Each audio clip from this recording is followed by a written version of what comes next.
Por ahora diremos, ¿no es cierto?, que de acuerdo a la definición que el propio 582 da, ¿no es cierto?, diremos que el dominio, y entre paréntesis dice la ley, que se llama también propiedad, así es que podemos hacerle sinónimos, a veces hablamos del derecho de propiedad, a veces hablamos del derecho de dominio, es el derecho real en una cosa corporal, para gozar y disponer de ella arbitrariamente, no siendo contra la ley o contra derecho ajeno. La propiedad separada del goce de la cosa se llama mera o nuda propiedad. Y sigue el artículo 583 diciendo que sobre las cosas incorporales, ¿ya?, hay también una especie de propiedad.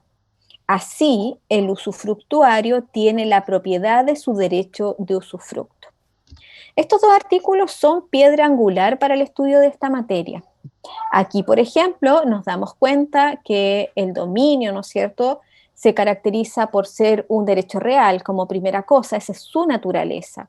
Pero al mismo tiempo, la definición del Código Civil, ¿no es cierto?, entrega cuáles son los atributos del dominio, usar, gozar y disponer de la cosa, establece, ¿no es cierto?, algunos límites de manera genérica, después reconocemos que a partir de allí surgen, ¿no es cierto?, las especificaciones de esta. ¿Cuáles son los límites del derecho de dominio? La ley establece, ¿no es cierto?, límites al derecho de dominio, hay cosas que yo no puedo hacer, ¿no es cierto?, por más que se trate de mi propiedad, y contra derecho ajeno. Es decir, el ejercicio de mi derecho de dominio no puede perturbar el ejercicio de derechos de otras personas, ¿ya? Se aplica finalmente, de acuerdo a lo que vamos comentando, ¿no es cierto?, de la lámina número 2, tanto a bienes corporales como incorporales. Y por lo tanto, yo tengo derechos sobre un mouse, por ejemplo, que tengo acá al lado mío, pero también tengo derechos sobre derechos. Mire qué loco, ¿no? Habíamos dicho que las cosas incorporales son las que consisten en meros derechos. Entonces, ¿yo puedo tener derechos sobre cosas incorporales? Igual, ¿derechos? Claro que sí. Y entonces dice el 583, así el usufructuario tiene la propiedad de su derecho de usufructo, es decir, es dueño de su derecho de usufructo, ¿ya? Bien. Para algunas personas, el dominio tiene un origen individual. Eso quiere decir, ¿no es cierto?, que desde antiguo las personas individualmente consideradas se hacían dueños de las cosas, se apropiaban de las cosas. Pero hay otros que sostienen que alternadamente en distintas latitudes y en distintas culturas, la propiedad también tiene un origen más bien comunitario. Eso quiere decir que una persona no es dueña de algo, sino que la comunidad, por ejemplo, es dueña de un territorio, y por lo tanto lo que se cosecha en ese territorio es de toda la comunidad, lo que se siembra y se cosecha. También, por ejemplo, también los animales, ¿no es cierto?, que se crían, son de todos quienes participan de esa comunidad. Me interrumpen, por favor, en cuanto crean que quieren aportar alguna cosa, que quieren comentar algo, que tienen alguna duda, ¿ya? Bien, hasta la revolución industrial, la propiedad territorial era la fundamental. Cuando hablamos de fundamental, era la más importante, pero al mismo tiempo era la que denotaba algún estatus. Eso quiere decir que yo tenía mayor o mejor derecho en la medida que tenía más tierras, ¿no? Si yo era dueña, ¿no es cierto?, de tantas hectáreas, tenía más que lo que tenía, ¿no es cierto?, el que tenía menos hectáreas. ¿Por qué? Porque hasta este periodo histórico determinado, las cosas inmuebles siempre, sin excepción, tenían un valor, ¿no es cierto?, superior a los bienes muebles, ¿ya? Hoy día, y tras la revolución industrial, ¿no es cierto?, nos damos cuenta que una persona que es dueña de una maquinaria, por ejemplo, puede tener más dinero que la que tiene un terreno, ¿no? Hay bienes muebles como ciertos relojes, ¿no es cierto?, a propósito del escándalo que hoy día ha aparecido, ¿no es cierto?, en las noticias, a propósito de esta investigación de la Fiscalía por la venta en Chile de relojes robados en Europa, ¿no es cierto?, y vendidos acá en nuestro país. Nos hemos enterado, ¿no es cierto?, de la cantidad de millones que puede llegar a costar un reloj, muchas veces más, ¿no es cierto?, que una casa más o menos modesta. Entonces, hoy día, ¿no es cierto?, nos damos cuenta que hay muchos bienes o sea, que si bien es cierto, la propiedad territorial sigue siendo importante, ¿no es cierto? Hoy día nos damos cuenta que hay otras cosas que tienen igualmente valor y al mismo tiempo nos damos cuenta que eso pasa a dejar de entregarle a una persona un estatus, al menos desde el punto de vista jurídico, ¿ya? Importante también es destacar que en la época feudal, ¿no es cierto?, se configuraba el feudo, donde estaba el señor feudal, y donde se distinguían también, ¿no es cierto?, los derechos, por una parte, del señor feudal y del vasallo sobre el territorio. Por lo tanto, se dividían distintos derechos respecto de un mismo territorio, ¿no es cierto?, unos obviamente con más derechos que los otros, pero tras la Revolución Francesa desaparece, ¿no es cierto?, esta figura de los señores feudales y el Código de 1804 consagra esta propiedad ya libre de censos, libre de vasallos, perdón, libre de feudos, ¿no es cierto?, y de señores feudales. Hablamos entonces de una propiedad liberada, de una propiedad única, ¿no es cierto?, y una propiedad orientada al individualismo. Ya no hablamos de sujetos que tienen distintos derechos sobre un mismo terreno, ¿no es cierto? Un minuto, por favor.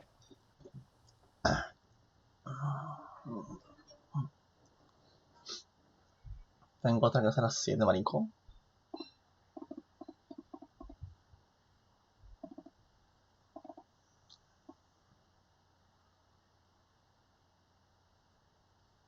No. Ahora sí, perdón. Entonces, ya no hablamos, ¿no?, de una misma tierra, ¿no?, que tiene distintas personas que tienen distintos derechos, ¿no es cierto?, sobre esa misma, sino que hablamos, ¿no es cierto?, de una propiedad única, aun cuando pueden haber varios dueños sobre ella, ¿no es cierto?, una propiedad que hablamos liberada, libre de cargas, pero también orientada al individualismo, que es un poco también lo que se ha mantenido hasta nuestros tiempos. La Constitución establece un régimen o establece normas respecto del dominio y no pocas, ¿ya? No pocas. A continuación, voy a dejar de compartir esta porque voy a compartir con ustedes, ¿no es cierto?, la pantalla respecto a aquellas disposiciones de la Constitución al respecto. Vamos a mostrarlas acá.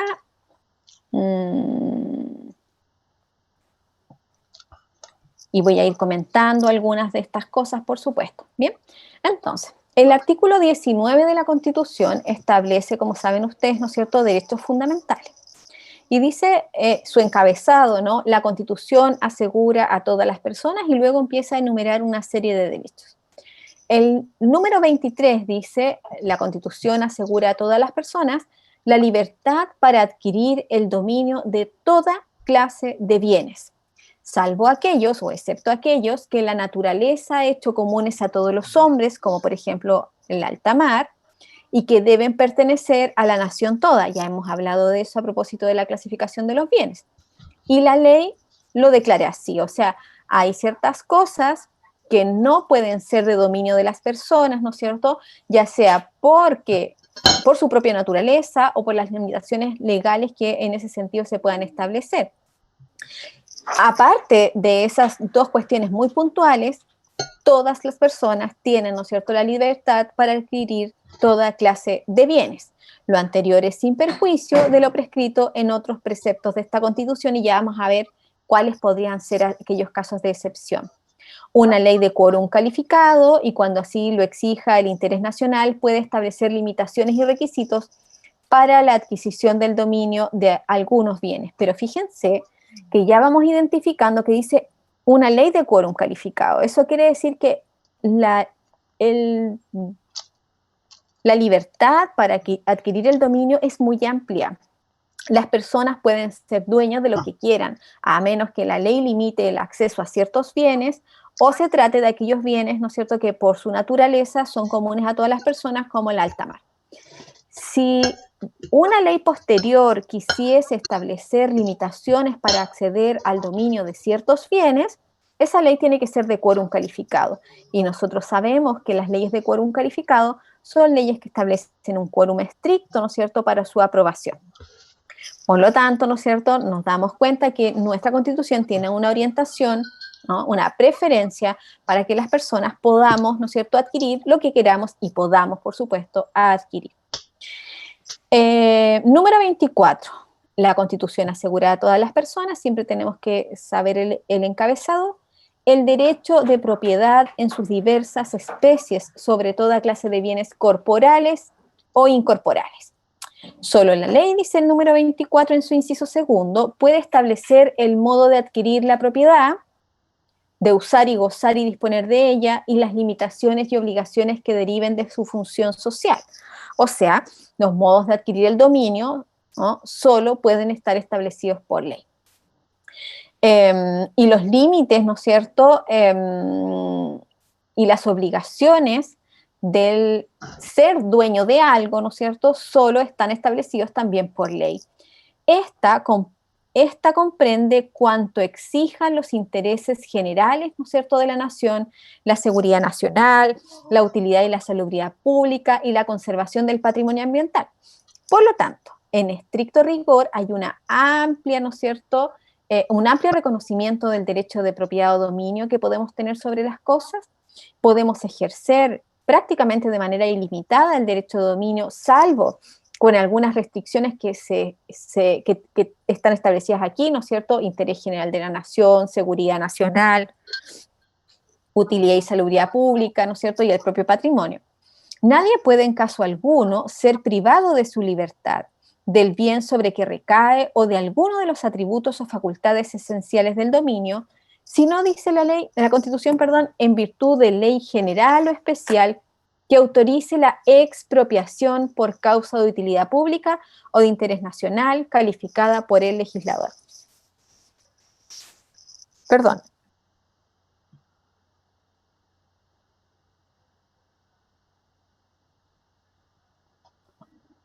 Esto quiere decir que cuando una persona incorpora un bien a su patrimonio, ese bien no puede salir, salvo por voluntad del mismo dueño, ¿ya?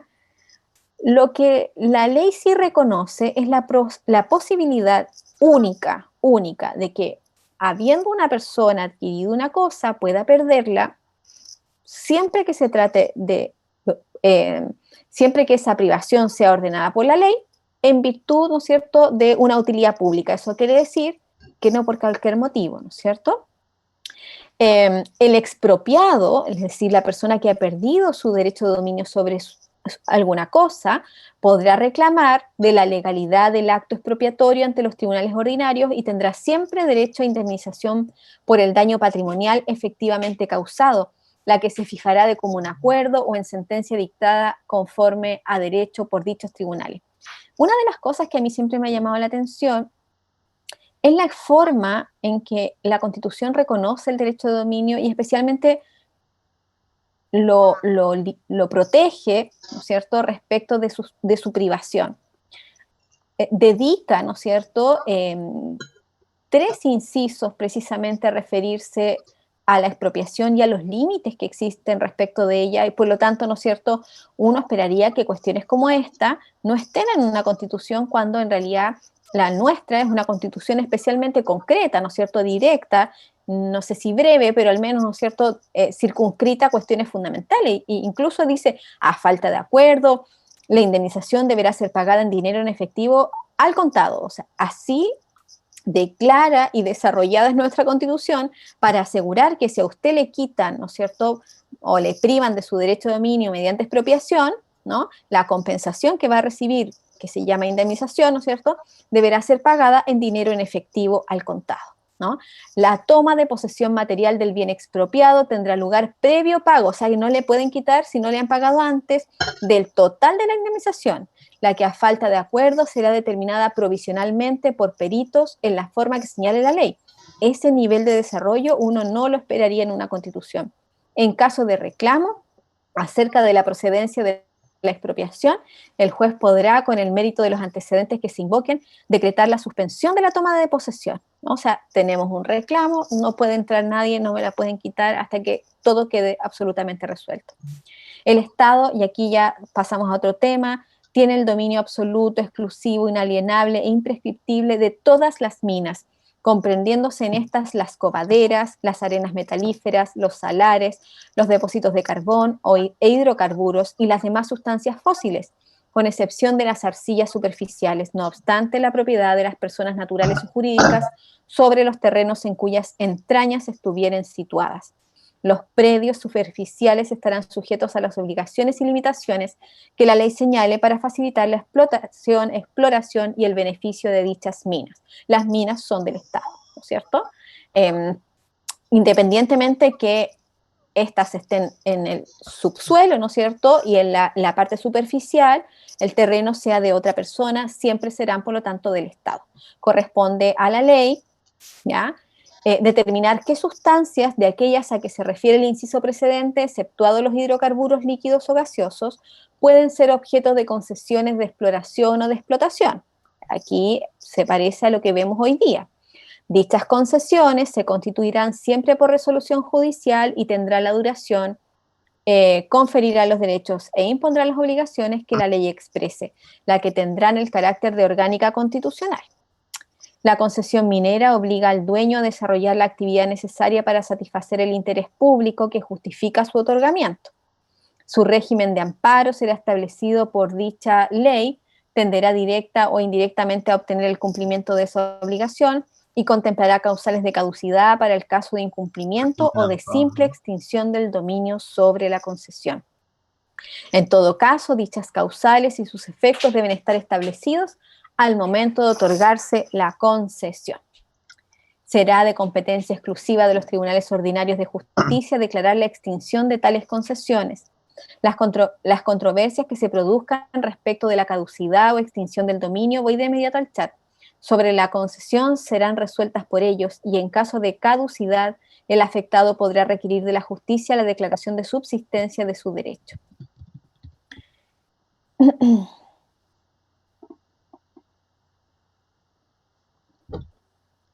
Estoy leyendo el chat.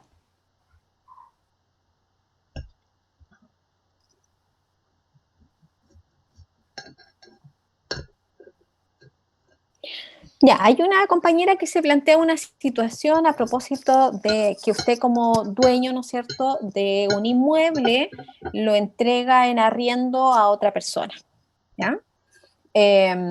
¿Y qué pasa cuando el arrendatario deja de pagar, ¿no es cierto?, la renta de arrendamiento? ¿Cómo lo hago para desalojar? No tiene mucho que ver con lo que estamos conversando en el sentido de la parte que estamos, ¿no es cierto?, comentando. Hay formas, ¿no es cierto?, de poner término al contrato por no pago de rentas.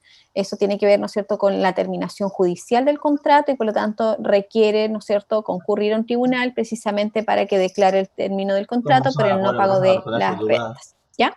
Eso para el dueño. ¿Cuál sería un ejemplo concreto de expropiación con indemnización? Por ejemplo, un terreno que es mío y se dan cuenta que, por ejemplo, no. El número 24 establece una serie de reglamentación.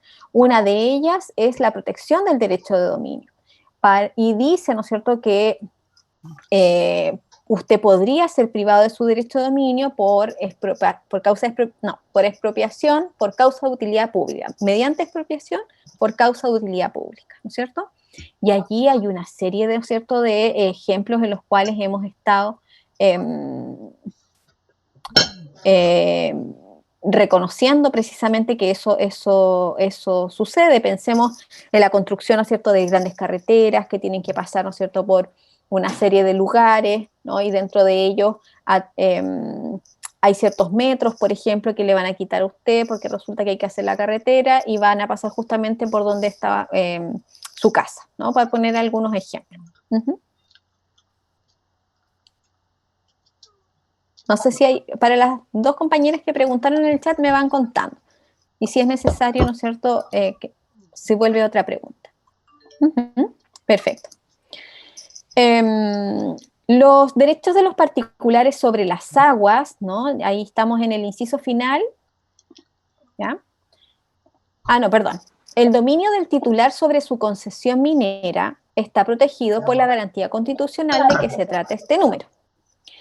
La exploración, la explotación o el beneficio de los yacimientos que contengan sustancias no susceptibles de concesión podrán ejecutarse directamente por el Estado o por sus empresas o por medio de concesiones administrativas o de contratos especiales de operación con los requisitos y bajo las condiciones que el presidente de la República fije, para cada caso por decreto supremo.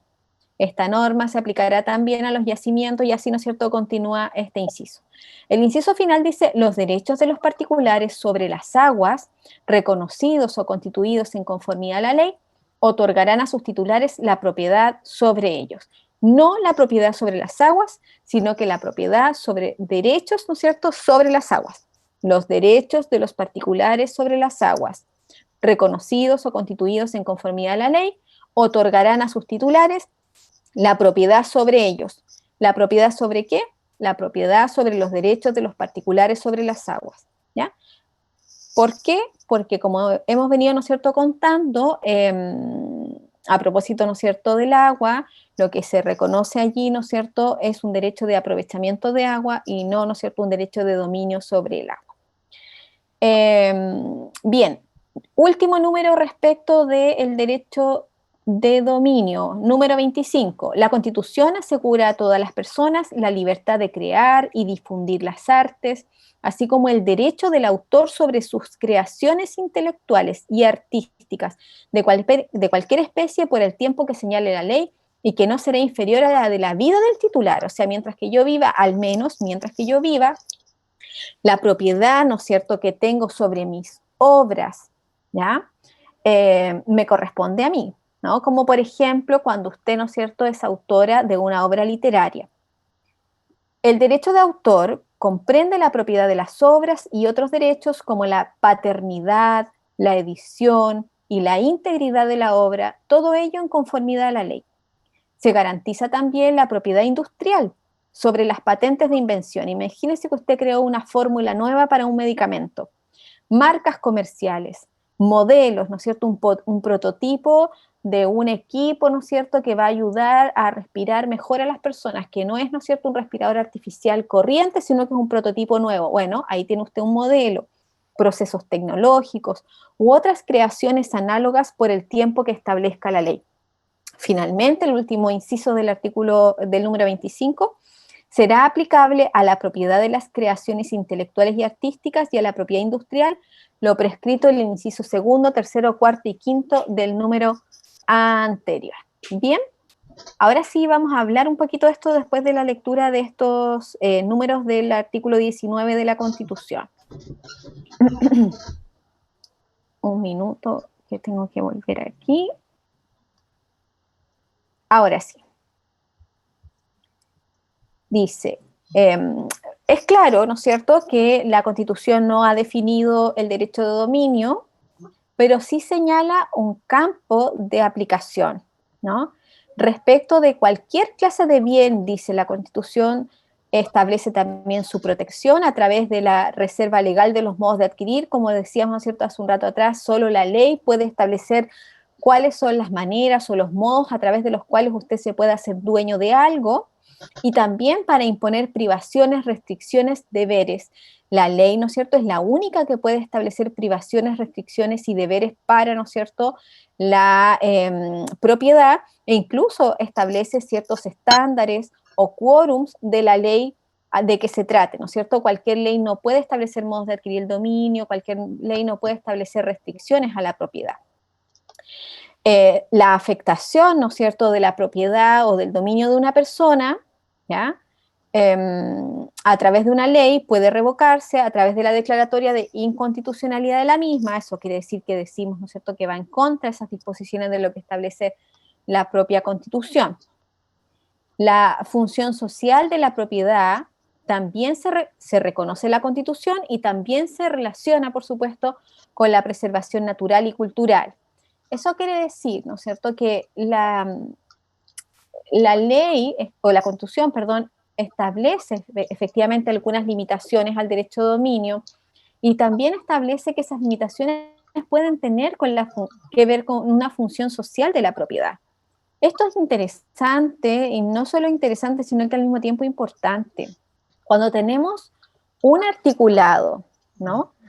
Unas disposiciones que van tanto en el reconocimiento del derecho de dominio y casi, ¿no es cierto?, como un algo absoluto que casi nunca puede privarse, que casi nunca puede limitarse, vale mucho, ¿no es cierto?, la pena poner acentos en esto, ¿no?, en que la propiedad o el dominio tiene dentro de sí también una función social.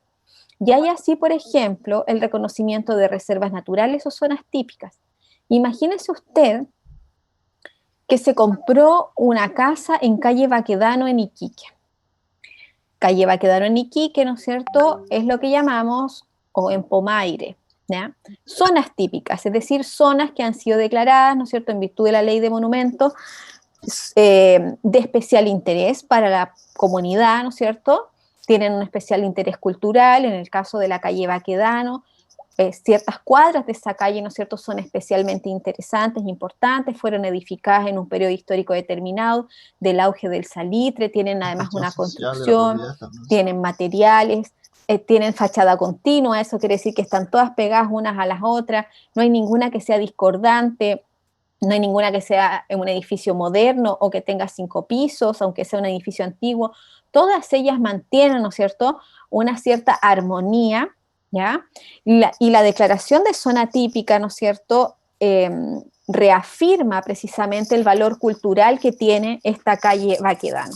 Por lo tanto, quienes son dueños de esas casas y que nada tuvieron que ver ni con el periodo histórico, ni con la declaración de zona típica probablemente, están sumamente restringidos en cuanto a su derecho de dominio. Así, por ejemplo, no pueden alterar la fachada. Así, por ejemplo, ¿no es cierto?, si quieren cambiar la puerta es un problema porque tienen que hacerlo de acuerdo al estilo y a la madera. Así, por ejemplo, si quieren cambiar una serie de cuestiones que están allí, es muy caro mantener ese tipo de casas porque al mismo tiempo la materialidad de la que están hechas hace que muchas de ellas se hayan deteriorado con el tiempo, ¿no?, la materialidad, pero especialmente la antigüedad. Y el deterioro, ¿no es cierto?, involucra tener que repararlas, y fíjense que cuando esas reparaciones son más o menos importantes, tiene que presentar un proyecto al Consejo de Monumentos.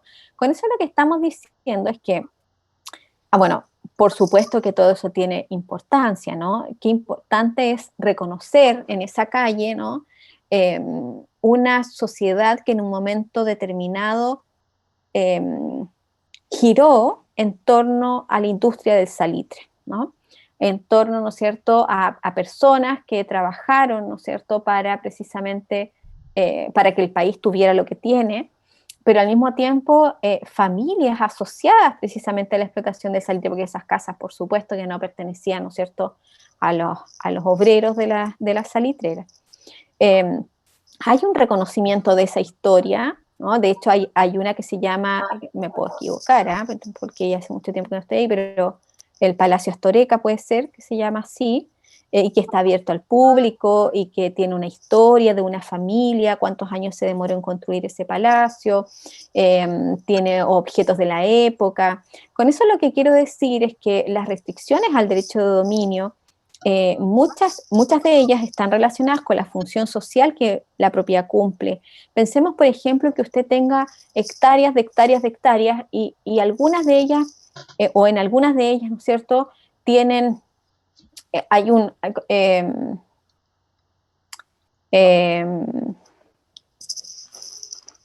mm, por ejemplo, humedales, ¿no? En algunas de esas zonas de esa propiedad suya hay humedales, igual que como pasa acá, ¿no es cierto? Hay aves que solo nidifican allí, que vienen cada cierto tiempo solo a eso, y por lo tanto la amenaza de ese humedal y de esa nidificación provoca también la amenaza para esa especie. Por lo tanto, ¿no es cierto?, la declaración de reservas naturales respecto de propiedades particulares genera una serie de restricciones para el ejercicio pleno de las facultades del titular, ¿no? Él no va a poder hacer lo que quiera, ¿no? Y solo podrá hacerlo en la medida que se ajuste, ¿no es cierto?, a la serie de medidas, ¿no es cierto?, y restricciones que venía comentando hace un rato atrás, ¿ya? La planificación territorial también importa, restricciones de la propiedad, no solo, por lo tanto, la preservación natural y cultural, ¿no?, sino que también la planificación. Y así, por ejemplo, usted sabrá que existe un plan regulador y que este plan regulador establece, por ejemplo, zonas industriales, ¿no? Que ese plan regulador establece zonas rurales y zonas urbanas, y por lo tanto, a partir de allí hay una serie de restricciones. Si usted tiene, ¿no es cierto?, voy a mirar, ¿no es cierto?, si tiene un terreno en una zona que es rural, no puede lotear o subdividir, ¿no es cierto?, por menos de media hectárea su terreno para venderlo, o lo vende, ¿no es cierto?, de media hectárea para arriba, o no lo puede vender de media hectárea para abajo, ¿no es cierto? ¿Por qué? Porque siendo zona agrícola, ¿no? La orientación, ¿no es cierto?, de ese terreno no es no es para que sea habitacional, y por lo tanto, ¿no es cierto?, si usted empieza a dividir, toda la gente va a querer tener una casa en Azapa, y si todos quieren tener casa en Azapa, se acabó, por supuesto, el desarrollo de la actividad agrícola en el Valle de Azapa, ¿no? Así de franco, así de sencillo, y por lo tanto, así de importante es el establecimiento de restricciones a las zonas eh, desde el punto de vista de la planificación territorial, quiero decir, ¿no? Lo mismo a propósito de las zonas industriales. ¿Dónde ponemos las zonas industriales? En una parte donde hay colegios, donde hay supermercados, o ponemos las zonas industriales en otro sector. La zona industrial nuestra, por ejemplo. Una compañera dice, ¿puede ser la expropiación por salud en el sector Cerro Chuño, donde por salud debieron salir las personas de sus casas? Atención allí, esa no es expropiación, allí hay un acto de desalojo, ¿ya? ¿Por qué no es expropiación? Porque para que hablemos de expropiación tenemos que hablar de dueños, Sí, son tomas. como primera hipótesis, o sea, como primera cosa, ¿no es cierto?, requisito o condición. Y en este caso no hay dueños. Las personas que estaban o que eran propietarias, ¿no es cierto?, de las casas de Cerro Chuño, se les compraron, ¿no es cierto?, sus casas, y una figura allí especial, ¿no es cierto?, una ley que se dicta especialmente para eso, y luego, dado que el Estado, una vez que adquiere las casas, se demora en hacer lo que tenía que hacer, ¿no es cierto?, y había personas con necesidades habitacionales, esas personas con necesidades habitacionales ingresaron en esas casas, ¿no es cierto?, y por lo tanto no se pueden considerar expropiadas en la medida que no eran dueñas de las mismas, ¿no es cierto?, eran del Estado que pagó por ellas a los dueños originales. ¿Ya? Bien, me interrumpen, me contestan en el chat, no hay Profesora, ningún problema. resulta, ¿Sí? mire, hay un caso que pasó ahí en el Valle de Utah, hace tiempo, donde el Estado le quería pagarle a una persona dueño del hogar, dueño del territorio agrícola, ¿ya?, llamado Don Froilán, pero él no aceptó y el Estado entró para sacar agua, como la empresa Guatiplano. ¿Puede el Estado entrar así? No, Expropiar. expropiar sí, pero Ah, expropiar no es lo mismo que entrar así. ya. Porque eso pasó y no sé muy bien cómo pasó, pero total le entraron en la Guatiplano, una empresa, a su territorio agrícola y hicieron para excavar agua. Mm. Es que a lo mejor se debía a eso. Yo desconozco la situación, no tengo los antecedentes ni nada, pero la expropiación no es algo voluntario, es algo forzado. Eso quiere decir que cuando se da lugar a la expropiación, no importa si la persona está de acuerdo o no está de acuerdo. ¿Ya? Lo que sí puede discutir es el valor que se le va a pagar por concepto de indemnización, como comentábamos a propósito de las disposiciones de la Constitución, pero no puede discutir si quiere salir o no quiere salir de la propiedad, porque eso, insisto, no es voluntario. Bien, Ya lo sé, muchas gracias. de nada. Bien, pues ahora este dominio que tiene tantas particularidades, que tiene reconocimiento interesante, al menos desde mi punto de vista constitucional, porque al mismo tiempo nos lleva, ¿no es cierto?, a hacernos una idea de cuáles son los focos de atención de nuestra Constitución, especialmente a propósito del derecho de dominio. Reconocemos también que este dominio tan particular tiene ciertas características, ¿ya? Pero antes de empezar con eso, vamos a terminar la parte anterior, que tenía un encabezado distinto, perdón. El tratamiento del dominio no distingue entre los distintos tipos de bienes, ¿ya? Entonces nos vamos a dar cuenta que cuando revisemos el Código Civil, habla del derecho de propiedad o dominio y luego empieza, ¿no es cierto?, a desarrollarse. No dice propiedad agrícola, ¿no es cierto?, no dice propiedad industrial, propiedad intelectual, no habla de eso, ¿ya? Son leyes especiales las que en atención a la función o el rol, ¿no es cierto?, de la cosa o sobre el bien en el cual se ejerce el derecho de dominio, ¿no es cierto?, es que se van estableciendo normas más especiales o más particulares, ¿no es cierto? Pero no hay, ¿no es cierto?, en el Código Civil una reglamentación específica para cada uno de estos tipos de cosas sobre las cuales se ejerce el dominio. Son leyes posteriores las que vinieron precisamente a regularlo. Ahora sí, el dominio presenta ciertas características. En principio es real, absoluto, exclusivo y perpetuo. ¿Qué significa esto? Que sea real, ¿no es cierto? Se constata en los artículos 577 y 582. Son derechos reales el de dominio. Inciso segundo, el 577. Son derechos reales el de dominio y luego continúa con los demás. 582. El dominio dice que se llama también propiedad, es el derecho real en una cosa corporal y luego continúa. O sea, no cabe ninguna duda que el derecho de dominio es un derecho real. Es decir, un derecho que se ejerce sobre una cosa sin respecto a determinada persona. El derecho de dominio es también un derecho absoluto. Eso significa que permite ejercitar las más amplias facultades de manera soberana, ilimitada e independiente. De hecho, el artículo es un poco excesivo porque dice el dominio, que se llama también propiedad, es el derecho real en una cosa corporal para gozar y disponer de ella arbitrariamente, no siendo contra la ley o contra derecho ajeno. O sea, haga todo lo que quiera mientras que la ley no se lo prohíba o mientras que no perjudique a otras personas ejercitando, ¿no es cierto?, su derecho de dominio. Y por eso es que, comillas, ¿no es cierto?, por eso está allí, entre comillas, la ley habla de un ejercicio arbitrario. Además de la ley, ¿no es cierto?, y el derecho ajeno, ciertas clases de propiedad presentan diversas restricciones, ¿ya? Por lo mismo, más que un derecho absoluto, se prefiere, ¿no es cierto?, hablar de generalidad e independencia, ¿no es cierto?, del derecho, más de que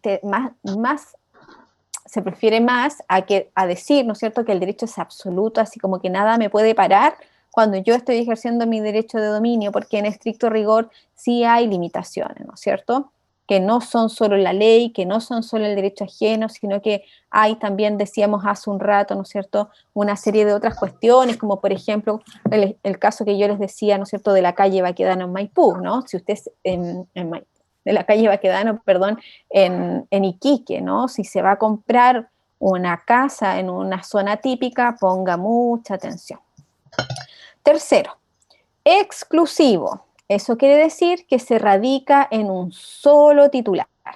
¿Qué significa esto, no es cierto? ¿Significa que dos o más personas no puedan ser dueños de una misma cosa? No, no significa eso. Significa que el titular, ya sea que se trate de uno o más sujetos, ¿no es cierto?, ejerce su derecho de dominio de manera exclusiva y con independencia de los demás sujetos. Y para eso, ¿no es cierto?, para dar cuenta de que es su dominio y no el de los demás, ¿no es cierto?, y incluso diferenciarlo hasta dónde llega el derecho del otro, se reconocen, por ejemplo, en el Código Civil, las facultades de demarcación y cerramiento, que son una expresión, ¿no?, de este derecho exclusivo. ¿En qué consisten las facultades de demarcación y de cerramiento? La primera consiste, ¿no es cierto?, en el hecho de que ambas están vinculadas a un terreno, ¿ya? Y la primera consiste en el hecho de que usted, ¿no es cierto?, marca con, ¿no?, unos palitos, ¿no?, los distintos extremos, ¿no es cierto?, de su propiedad. Al norte tantos metros, ¿no es cierto?, al sur tanto tiene de ancho, tanto tiene de fondo, y el cerramiento efectivamente tiene que ver, ¿no es cierto?, con cercar su terreno para limitar, ¿no?, la exclusividad que usted tiene sobre el mismo, ¿no es cierto? Este derecho es mío, nadie puede intervenir con él, ¿no? Corresponde a mí como titular, si somos dos, ¿no es cierto?, a nosotros dos como titulares, y los terceros entonces no pueden, ¿no es cierto?, inmiscuirse en este derecho.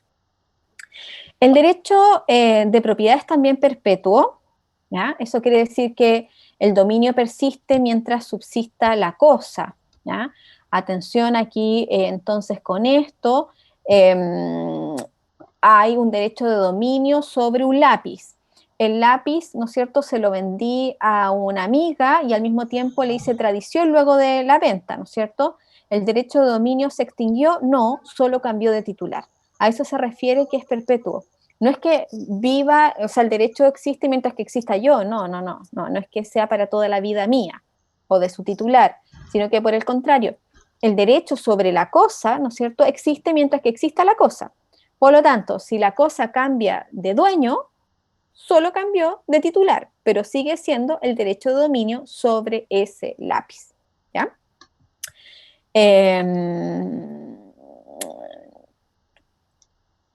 Obviamente, ¿no es cierto?, hay situaciones extraordinarias, como sucede con el caso, ¿no es cierto?, de la expropiación o con el caso de la prescripción, pero en principio, ¿no es cierto?, mientras que usted sea el titular, nadie se lo puede quitar y lo puede ejercer, ¿no es cierto?, de manera más o menos permanente. Esta facultad, la última, ¿no es cierto?, a la que me voy a referir, no estaba en la enunciación de las características, perdón, del dominio, y es que el derecho de dominio es abstracto y elástico. Que sea abstracto significa que el poder del titular es independiente de las facultades que lo integran o que lo contienen, ¿no es cierto? Yo soy dueño de algo, soy titular, ¿no es cierto?, del derecho de dominio, no importa, ¿no es cierto?, cuáles son las facultades que el derecho de dominio me concede, basta con que yo diga que soy, ¿no es cierto?, dueña de algo para que todo el mundo entienda qué significa aquello. Mientras que, en la misma línea de lo anterior, el derecho de dominio también es elástico. ¿Qué significa que sea elástico? Significa, ¿no es cierto?, que este derecho puede contraerse y expandirse. ¿Qué cosa más extraña?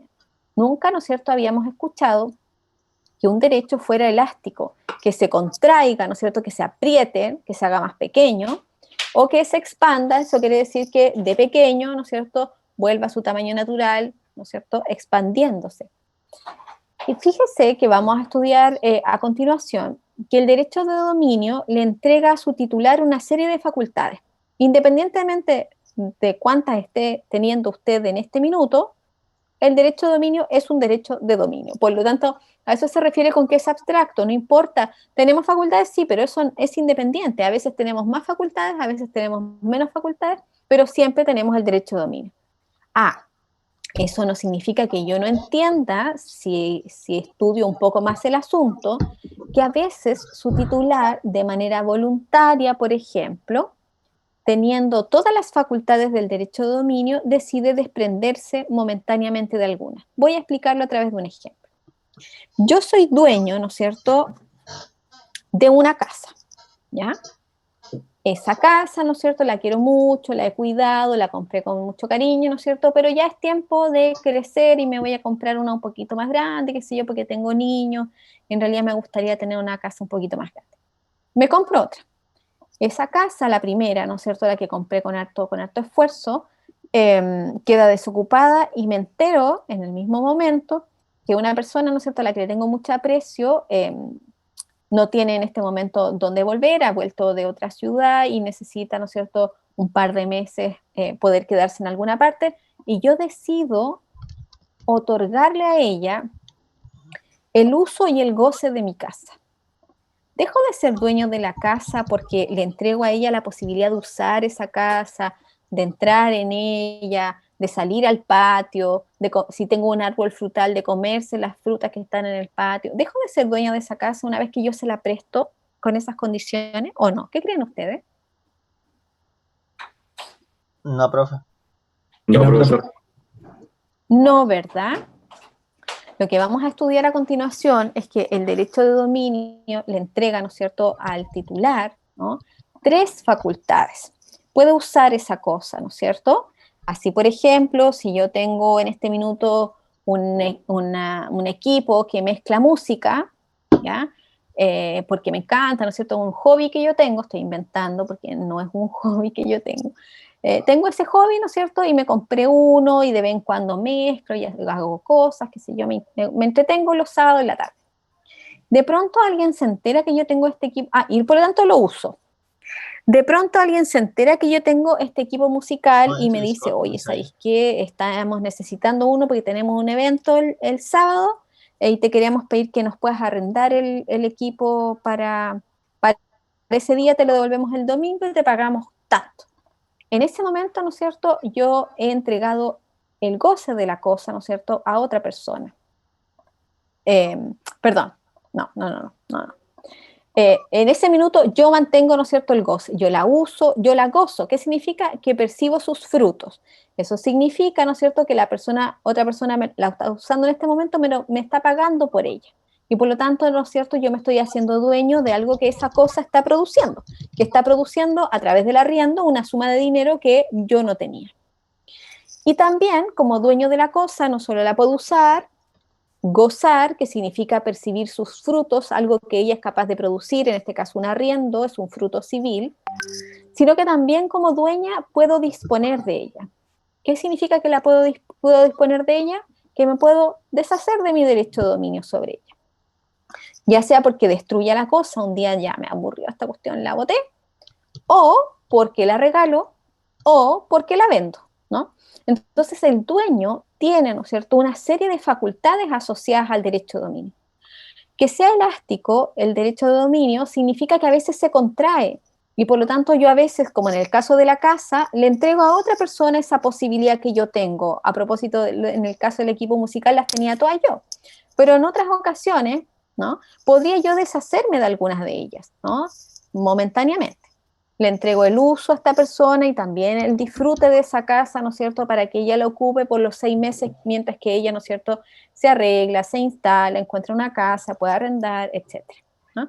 Pero yo tengo para mí todavía la disposición y por lo tanto todavía soy dueña, mientras que mantenga, ¿no es cierto?, parte de este derecho de dominio. Elástico, entonces, a veces se contrae, se queda con solo la facultad de disponer de la cosa, y a veces se expande, como cuando mi amiga me dice, mira, sabes que te lo agradezco tanto, y al cabo de 3 meses me dice, mira, ya te la puedo devolver hoy día porque efectivamente encontré casa, ya me cambié, te pasaste, me devuelve las llaves, y hasta aquí nomás, ¿no es cierto?, nos sentimos muy felices, y yo vuelvo a tener todas las facultades otra vez. Entonces, a veces tengo todas las facultades, a veces me quedo solo con la facultad de disposición, luego vuelvo a tener todas las facultades. Eso significa que sea elástico, pero más allá de cuántas facultades tenga yo en un minuto determinado, el derecho de dominio es el derecho de dominio. No deja de ser derecho de dominio solo porque a veces tenga pocas o muchas facultades. Eso significa que sea abstracto e implica, por lo tanto, que el poder del titular es independiente de las facultades que integran su contenido. No soy menos dueña de mi casa solo porque le entregué el usufructo a mi amiga. Sigo siendo dueña de la casa, ¿no es cierto? Eso significa que sea abstracto. ¿Va quedando claro lo que voy explicando o no? Sí, profesora. ¿Sí? Ya. Les pido que me vayan contando cualquier duda, por favor. Bien. Como comentaba hace algunos instantes, además de tener ciertas características, el derecho de dominio tiene atributos o facultades. Así entonces, el propietario de una cosa tiene respecto de ellas 3 atributos o facultades. Tiene, ¿no es cierto?, la facultad de usar la cosa, disponer de la cosa y gozar de la cosa, ¿ya? Se agrega que constitucionalmente son facultades esenciales a las que se agregarían, ¿no es cierto?, a estas facultades esenciales del derecho de dominio, ¿no?, reconocidas en la propia Constitución, se agregarían, ¿no es cierto?, algunas otras, como por ejemplo la reivindicabilidad. ¿Qué significa este concepto? Significa que si en algún momento yo me he visto privado de la cosa sobre la cual tengo un dominio, ¿no es cierto?, yo puedo, ¿no es cierto?, judicialmente reclamar la restitución de la cosa. Es una acción precisamente reconocida para aquel dueño, ¿no?, que se encuentra privado de la cosa. Por lo tanto, el derecho de dominio le entrega la reivindicabilidad, ¿no es cierto?, a su titular. También usted, como dueño de la cosa, tiene derecho a administrarla y también como dueño de la cosa, ¿no es cierto?, tiene derecho a ejercer ese derecho de dominio en exclusividad. Primera facultad del derecho de dominio, la facultad de uso, ¿ya? se conoce, ¿no es cierto?, en latín como el jus utendi, e implica que su dueño puede utilizar o servirse de la cosa. Artículo 1764 y 1915. Vamos a mirar nuestros artículos. Artículo 764. El derecho de usufructo es un derecho real que consiste en la facultad de gozar de una cosa con cargo de conservar su forma y sustancia y de restituirla a su dueño si la cosa no es fungible, o con cargo de devolver igual cantidad y calidad del mismo género y de pagar su valor si la cosa es fungible. ¿Ah? 1915.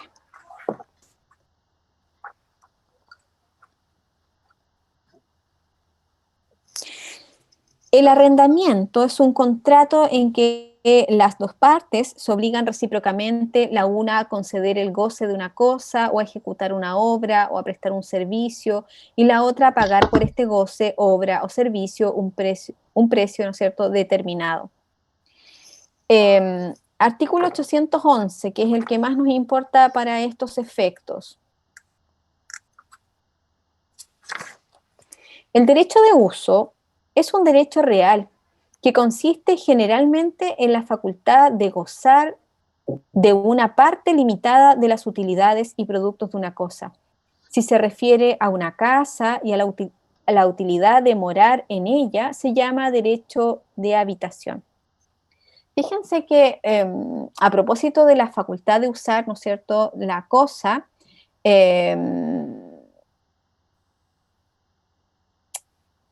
resulta interesante saber, o más bien identificar, que el código nunca habló del uso. Dice, el dominio, que se llama también propiedad, es el derecho real en una cosa corporal para gozar y disponer de ella. Habla del goce. ¿Por qué se salta el uso? Porque la ley, ¿no es cierto?, entiende, y así lo ha interpretado la doctrina, la ley entiende, ¿no es cierto?, que la facultad de gozar la cosa involucra la facultad de usarla, ¿no es cierto? Se entiende por uso, volviendo, ¿no es cierto?, al artículo 811, el derecho que consiste generalmente en la facultad de gozar una parte limitada de las utilidades y productos de una cosa. Los derechos de uso y habitación es el uso cuando recae sobre el inmueble, se constituyen y pierden de la misma manera que el usufructo.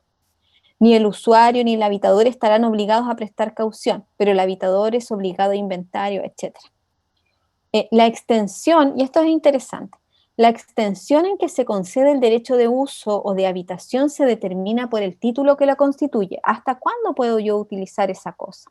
¿Cuáles son las facultades que tengo yo, ¿no es cierto?, para utilizar la cosa? Y a falta de esta determinación en el título, se regla por los artículos siguientes. El uso y la habitación se limitan a las necesidades personales del usuario o del habitador. En las necesidades personales del usuario y del habitador se comprenden las de su familia. La familia comprende al cónyuge, a los hijos. Si yo le entrego el uso, por ejemplo, de una casa a alguien, no el usufructo, el uso de una casa a alguien, y le digo, no, ocúpala nomás, no te preocupes, ocúpala nomás. ¿Puede ella hacer un restaurante allí? ¿Puede esa persona, por ejemplo, volverla en una residencial, por ejemplo? Y claramente no. El uso y la habitación se limitan a las necesidades personales del usuario y del habitador. En las necesidades personales, ¿no es cierto?, se comprenden las de su familia. Yo entiendo, ¿no es cierto?, que si se la prestó a ella, ella vaya con sus hijos, con sus hijas, con su pareja, con su mamá, porque vivía con su mamá, pero no con otras personas. En las necesidades personales del usuario y del habitador no se comprenden las de la industria, en lo que me refería, ¿no es cierto?, hacer un negocio a propósito de algo que se le ha prestado para ser usado, o tráfico en que se ocupa. Así el usuario de animales no podrá emplearlos en el... Bueno, pero eso a propósito de animales, ¿no es cierto? A menos en que se concede el derecho por su... A menos, perdón, que la cosa en que se concede el derecho por su naturaleza y uso ordinario y por su relación con la profesión o industria del que ha de ejercerlo, aparezca destinada a servirle a ella. Claro, si le prestó una peluquería a una peluquera, no es lo mismo prestarle una casa, ¿no es cierto?, a una amiga. Por lo tanto, si le presto una peluquería a una peluquera, lo que estoy entregándole es el uso de la peluquería para su explotación comercial. Es muy diferente, ¿no? Pero ¿quién lo dice? Lo dice la ley. ¿Quién puede entregar el uso? El dueño. ¿Por qué? Porque el dueño tiene esa facultad y solo el dueño, ¿no es cierto? El uso para convertirse en consumo, ¿ya? Si la cosa se extingue en su primer uso, perdón, pasa a convertirse en consumo si la cosa se extingue en su primer uso.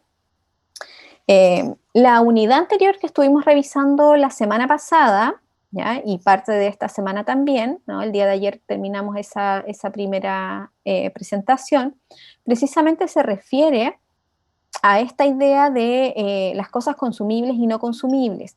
¿Ya? Pensemos que nos prestaron, ¿no? Nos entregaron el uso de algo consumible. Si el uso pasa a convertirse en consumo, el uso pasa a convertirse en consumo si la cosa se extingue en su primer uso, por lo tanto, si la cosa es consumible. ¿Tendré que devolver la misma cosa? No. Si la cosa se destruye con su primer uso, ¿no es cierto? Estamos hablando más bien de un consumo y yo puedo entregar otra cosa de la misma calidad que la cosa que me entregaron para ser usada. ¿Ya? Atención con eso. ¿Qué cosa podría acabarse con su primer uso? Algo que a mí me entregaron el uso de la cosa. ¿Cuándo podría consumirse algo que a mí me prestaron?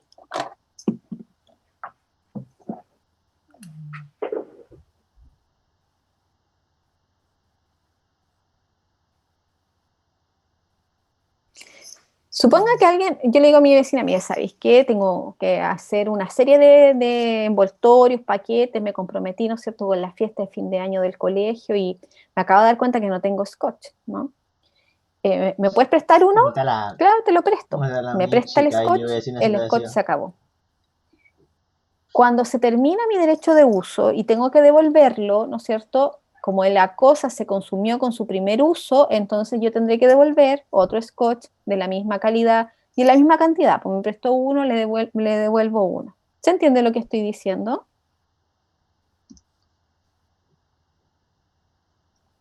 Sí, profesora. Sí, profesora. Ya. Por eso es tan interesante, ¿no es cierto?, que ya hemos tenido una primera unidad en la que hemos, ¿no es cierto?, visto y analizado la clasificación de los bienes, porque así nos permite, ¿no es cierto?, ir para allá, para acá, siempre intentando, ¿no es cierto?, conectarlo con algún ejemplo. Entonces, la facultad de uso significa que yo puedo usar la cosa como dueño de la cosa, pero también puedo entregársela a otro la facultad de usar de ella, lo hemos dicho. Segunda facultad, que el dominio le entrega a su titular. El titular de derecho de dominio puede gozar la cosa, es decir, jus fruendi, o facultad de goce. El dueño puede beneficiarse con los frutos o productos de la cosa.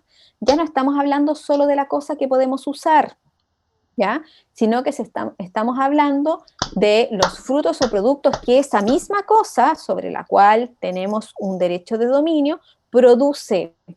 A veces las cosas generan frutos o productos, ¿ya? Los frutos, para que nos quedemos un poquito más claros, ¿no es cierto?, son los que la cosa da periódicamente, ayudada o no por la industria humana, es decir, ayudada o no por las personas, y sin detrimento de la cosa. Los frutos pueden ser naturales o civiles.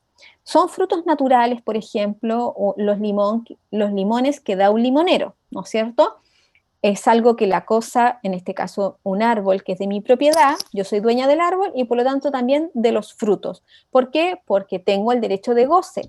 Como tengo el derecho de goce, no soy dueño solamente de la cosa misma, sino que de los frutos, en este caso frutos naturales, que la cosa es capaz de producir. ¿Por qué los limones son frutos naturales? Porque son cosas, ¿no es cierto?, que se dan, ¿no es cierto?, periódicamente, puede ser ayudada o no, porque a veces también le ayudamos, ¿no es cierto?, le damos abono, desinfectamos, etcétera, y sin dañar la cosa. No se disminuye el árbol porque, ¿no es cierto?, nosotros les cortemos los limones, ¿ya? los frutos no son solo civiles, perdón, no son solo naturales, hay también frutos civiles, como el ejemplo que les daba hace un rato atrás. Imagínense usted, ¿no es cierto?, que el papá se murió. Cuando el papá se murió, le dejó a usted no solo la casa, sino que 3 locales comerciales. Los 3 locales comerciales son locales que están dados en arriendo. Eso quiere decir que mensualmente, ¿no es cierto?, usted siendo dueño de la casa, recibe de manera periódica una cierta suma de dinero. ¿Por qué? Porque usted es dueño de los locales comerciales. Entonces, como es dueño de los locales comerciales, es también dueño de sus frutos. ¿Por qué? Porque al ser dueño de los locales comerciales, tiene el derecho de goce, ¿ya? Y el derecho de goce le entrega al titular el derecho de hacerse dueño también y disfrutar, ¿no es cierto?, obviamente, los frutos y productos de la cosa, ¿ya? En este caso, se trata de un fruto que llamamos civil, ¿ya? Lo mismo que, bueno, a propósito del arriendo, pero también, ¿no es cierto?, los intereses que algo pudiese producir, la misma cosa. Los productos también son una consecuencia del derecho de goce, ¿no es cierto?, y que involucran que el dueño de la cosa se hace dueño también de sus productos. Se entienden por productos aquellos que no son dados por la cosa de manera periódica. No hay fechas, ¿no es cierto? No es que cada tantos días usted o tantos meses usted puede cosechar los limones, no. Y los productos no son dados por la cosa periódicamente y la cosa desde la que proviene disminuye. A diferencia de lo que pasa en el caso anterior, en que la cosa no se ve disminuida, usted saca los limones del árbol, no pasa nada. Un ejemplo clásico de producto es lo que pasa con, ¿no es cierto?, una mina. Usted, ¿no es cierto?, tiene el derecho de explotar una mina, ¿no es cierto? Hablamos de la minería, no una mina antipersonal, ¿no es cierto? Usted tiene derecho, a eso me refiero, a explotar una mina, ¿no? Y por lo tanto, cada cierto tiempo tiene faenas en esa mina, extrae los minerales de esa mina, etcétera, etcétera. Por lo tanto, ¿no es cierto?, lo que estamos diciendo es que una persona puede, ¿no es cierto?, aprovechar los productos, y los productos son aquello que no se genera con periodicidad y que sí involucra, ¿no es cierto?, la disminución de la cosa desde la cual se extrae. Última facultad, la facultad de disposición. La facultad de disposición se conoce, o de abuso, se conoce como jus abutendi. En este caso, el dueño puede disponer de la cosa según su voluntad y de manera arbitraria, ¿ya? La disposición puede ser material o jurídica. Se entiende por disposición material el hecho de que la persona, ¿no es cierto?, modifique arbitrariamente la cosa o destruya arbitrariamente la cosa. ¿Qué significa arbitrariamente? Que no tiene que tener un motivo, ¿no? Un día estoy enojado porque resulta que me saqué una mala nota en derechos reales. Entonces voy y destruyo mi código civil. O voy y le saco 4 hojas al código civil. Eso es una clara manifestación de su derecho, ¿no es cierto?, de disposición, que involucra que como dueño de la cosa, usted puede, sin entregarle razones a nadie, no tiene por qué explicar, puede modificar la cosa, como cuando le saqué unas páginas, o puedo destruir la cosa, como cuando, ¿no es cierto?, lo hice tira entero, ¿no? Pero estas manifestaciones un poco irracionales, ¿no es cierto?, de la facultad de disposición, encuentran también, ¿no es cierto?, una contrapartida en la disposición jurídica. Eso quiere decir que el titular del derecho de dominio puede disponer jurídicamente de la cosa. ¿Qué significa la disposición jurídica? Implica, ¿no es cierto?, que podemos, respecto de esa cosa, celebrar actos o contratos. La disposición jurídica, obviamente, más al límite, obviamente, tiene que ver con la enajenación de la cosa, ¿no? Usted celebra un contrato de compra-venta y transfiere el dominio haciendo tradición de la cosa. En ese sentido, ¿no es cierto?, usted, de nuevo, no le da explicaciones a nadie, dispone, ¿no es cierto?, arbitrariamente de la cosa. Si la vendió en el precio que quiso, a quién le importa qué cuestión, ¿no es cierto? Usted, total, si es dueño de la cosa, la vende en lo que quiere, y si es dueño de la cosa, ¿no es cierto?, la vende a quien quiere, y si es dueño de la cosa y si quiere también la regala. En todas esas expresiones, ¿no es cierto?, de arbitrariedad, cuando digo que quien quiere, como quiere, al precio que quiere, lo que estoy diciendo, ¿no es cierto?, es que hay arbitrariedad, ¿no? No tiene que dar explicaciones de esto que estamos conversando. Perdón, ahí sí que estaba descargándose un poquito el computador. A primera vista, ¿no es cierto?, es claro que el dueño de una cosa puede entregarle a otra la facultad de uso. También es cierto que puede también incluso desprenderse de la facultad de disposición. Pero ¿qué pasa de usufructo? Pero ¿qué pasa con la facultad de disposición? La facultad de disposición, que es la que estamos conversando ahora, ¿no es cierto? Se entiende, ¿no es cierto?, que el dueño deja de ser dueño cuando ya se ha desprendido de la disposición de la cosa. Sin embargo, lo que sí es cierto es que hay ciertos casos en los cuales, sin desprenderse de la disposición, la persona limita, ¿no es cierto?, ¿no?, o autolimita su facultad de disposición, ¿ya? El propietario de un objeto se puede obligar con otro a no disponer de esa cosa, ¿no? Esta estipulación que alguien puede acordar con otra persona, supongamos, ¿no es cierto?, que yo le digo a una persona, mira, hagamos lo siguiente, yo tengo una casa, esa casa a mí me encanta, me gusta mucho, pero lamentablemente tengo que trasladarme, ¿no es cierto?, de ciudad por cuestiones laborales y ya no voy a ocuparla más, así que mejor la vendo, ¿no? ¿Te interesa? Sí, sí, me interesa, pero no la puedo comprar ahora. No la voy a poder comprar ahora porque tengo que hacer algunos arreglos y tengo que ver un tema de plata y tengo que esperar hasta fin de año. Podrían acordar que mientras que esperan hasta fin de año, ¿no es cierto?, no pueda disponer el dueño de la casa, es decir, no pueda vender la casa a esta persona. Vamos a ver. Esta estipulación de no disposición para parte de la doctrina entorpecería la libre circulación de los bienes. Claro que sí, pues porque me queda amarrado, ¿no es cierto? Yo misma digo que no la voy a poder vender. Además, limita la libertad comercial, claro, porque podrían aparecer 30 ofertas en este tiempo y a lo mejor mejores ofertas. Y por lo tanto, ¿no es cierto?, de acuerdo a parte de la doctrina, una cláusula en la que una persona se compromete a no disponer de su casa, por ejemplo, carecería de validez, ¿no?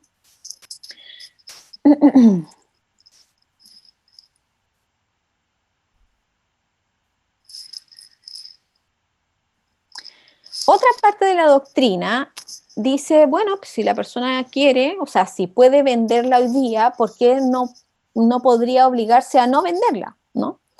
Y por lo tanto, en virtud de la autonomía de la voluntad, ¿no?, se puede hacer cualquier cosa y esta sería alguna de ellas.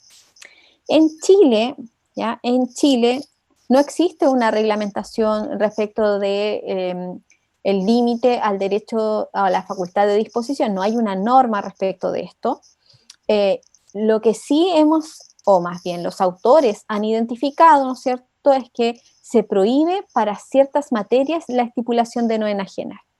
Eso quiere decir que en algunos asuntos a la ley le ha importado que esto no aparezca, mientras que en otros asuntos o en otras materias la ley lo ha dejado perfectamente posible. No hay una reglamentación uniforme o única, hay, ¿no es cierto?, normas en ambos sentidos, tanto para permitir el límite a la enajenación como para permitirlo. Artículo 1126. Ya saben ustedes que siempre van a tener algún artículo allí.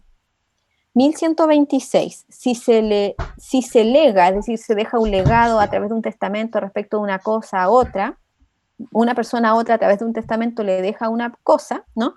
Si se lega una cosa con calidad de no enajenarla, como que yo le diga a una persona, dejo a mi hijo tanto, el restaurante no sé cuánto, pero no va a poder venderlo, ¿ya? Si se lega una cosa con calidad de no enajenarla y la enajenación no comprometiere ningún derecho de tercero, la cláusula de no enajenar se tendrá por no escrita. Eso quiere decir que, o sea, si alguien le va a dejar una cosa específica a otra persona a través de un testamento, ¿no?, no puede estarle diciendo que no va a poder venderla, o se la deja o no se la deja, pero no le diga eso. Si, a menos que, ¿no es cierto?, ya decíamos, compromete el interés de un derecho de un tercero, pero salvo esa situación muy específica, en principio, entonces, no hay problema. va a poder disponer de ella porque la ley entiende que esa cláusula no existe. ¿Ya? Cuando dice que se tiene por no escrita, significa que no existe. Acuérdense de la inexistencia como sanción. 1964. El pacto de no enajenar la cosa arrendada, el pacto de no enajenar la cosa arrendada. Ya, yo soy el arrendador de mi casa, tú eres el arrendatario de la casa. El arrendatario me dice, ya, pero no vaya a ser que a mitad de año, cuando todavía esté el contrato vigente, se te ocurra vender la casa, porque ¿qué hago yo? ¿De dónde me voy a ir? Ah, no, no, pongamos en el contrato de arrendamiento al tiro que tú no puedes vender la casa. Eso es lo que está diciendo el 1964.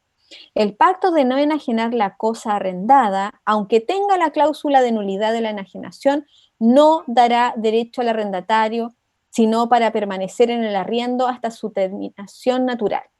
¿Qué significa eso? No puede, ¿no es cierto?, exigirle al dueño de la casa, aunque diga lo que diga en el contrato. Lo que sí es posible, y esto es verdad, es que si el contrato se hace por escritura pública y la escritura pública se inscribe en el conservador, la persona que compre la casa, como va a estar inscrita, ¿no es cierto?, en el conservador, va a saber que esa casa está arrendada y por lo tanto va a tener que respetar el contrato de arrendamiento, ¿ya? Por lo tanto, si al contrato de arrendamiento le quedaban 6 meses todavía y yo compré la casa hoy día, voy a tener que esperar los 6 meses que le faltan, ¿no es cierto?, para que termine el contrato y recién la persona se vaya y después recién yo puedo entrar. ¿A quién le va a pagar el arriendo? A mí, pues obviamente que si yo soy la dueña nueva, la dueña actual, ¿ya? Nueva digo para que se note entre el anterior y el actual. Pero no puedo, ¿no es cierto?, echarla mientras tanto, pero lo más importante es que la persona no tuvo ningún problema para vender, porque en el contrato de arrendamiento no son válidas este tipo de cláusulas. Imagínense que uno por arrendar ahora no puede vender, qué cosa más loca, ¿no? Veamos ahora un par de artículos al contrario, en casos en que sí se permite el límite a la enajenación.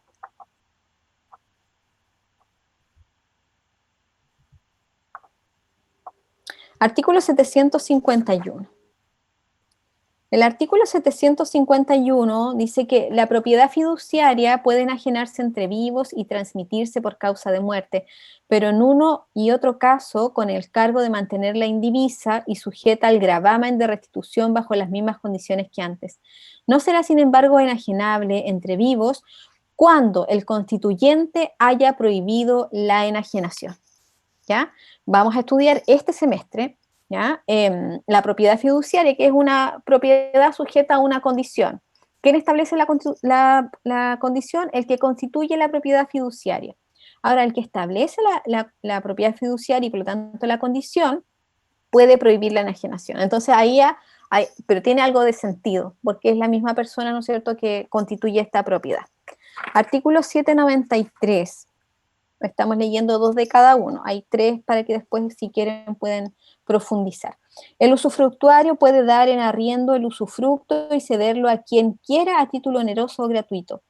Cedido el usufructo a un tercero, el cedente permanecerá siempre directamente responsable al propietario. Claro, pues si le pasé una cosa a usted para que usted viviera allí, la usara, qué sé yo, usted, ¿no es cierto?, más encima se lo arrienda a otra persona, se lo presta a otra persona, ¿no es cierto? ¿Quién va a ser responsable ante mí? ¿La persona que estaba actualmente viviendo allí o a la persona a la cual se la presté? Bueno, la persona a la cual se la prestó.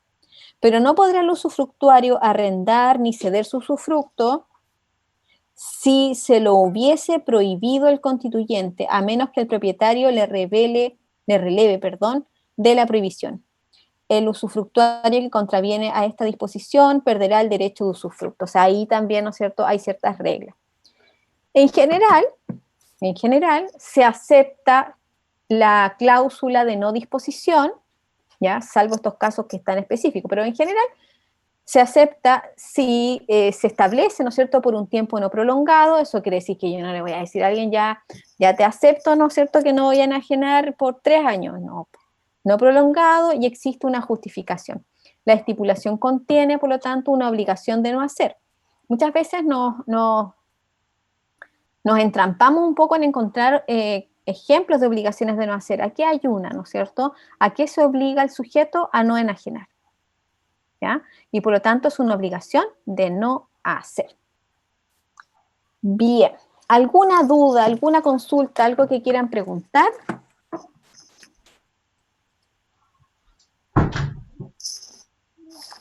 ¿Algo que no haya quedado claro? ¿Una duda que aún deseen plantear?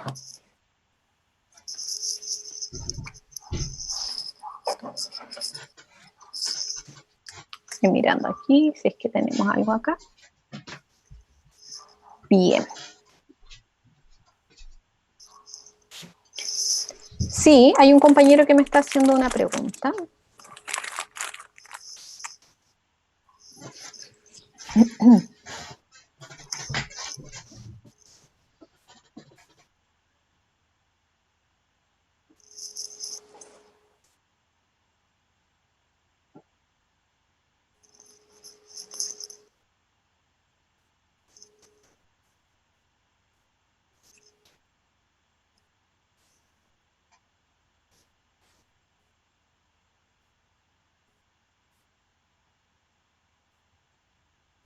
Ah, es respecto a las evaluaciones. No. Yo no tengo fechas en mente para las evaluaciones, así tal cual como lo pregunta usted, porque no me corresponde a mí fijar las evaluaciones, le corresponde a la jefatura de carrera, ¿ya? Así es que cuando el jefe de carrera nos indique un calendario de evaluaciones, entonces nos vamos a someter a ese calendario. ¿Bien? Muy bien. Mañana, sí. Muchas gracias por recordar, o sea, por pedirme que lo recuerde, ¿no? Recuerden que la próxima semana las clases de lunes y martes no las vamos a tener, las sesiones de clase propiamente tales, y por lo tanto, desde la semana pasada estamos, ¿no es cierto?, adelantando. El miércoles tuvimos la sesión que hubiésemos tenido el lunes de la próxima semana, y mañana vamos a tener la sesión que hubiésemos tenido el martes de la próxima semana, todo con el ánimo, ¿no es cierto?, que estos días que yo no voy a estar, no tengamos, ¿no es cierto?, un retraso en la planificación de nuestras clases y el número de sesiones, ¿no es cierto?, de contenidos ya estén perfectamente cubiertos. Ahora sí, entonces, que les vaya muy bien. Nos vemos mañana a la misma hora de siempre. Que tengan una buena tarde. Nos vemos. Muchas Chao, profe, gracias. muchas gracias.